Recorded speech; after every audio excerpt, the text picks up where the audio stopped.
आज मी इराला थँक्यू बोलते. का ते सांगते. पण पहिला बघा इराला तिचं नाव लिहिता येते.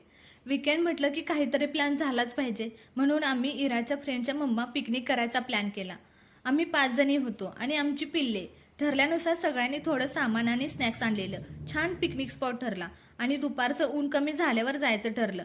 वातावरण शांत गार झालेलं. जास्त गर्दी नव्हती. मुलांच्या सोबत आम्ही पण खेळून घेतलं. मी इराला थँक्यू यासाठी म्हणते कारण तिच्यामुळं मला पण फ्रेंड्स मिळाले.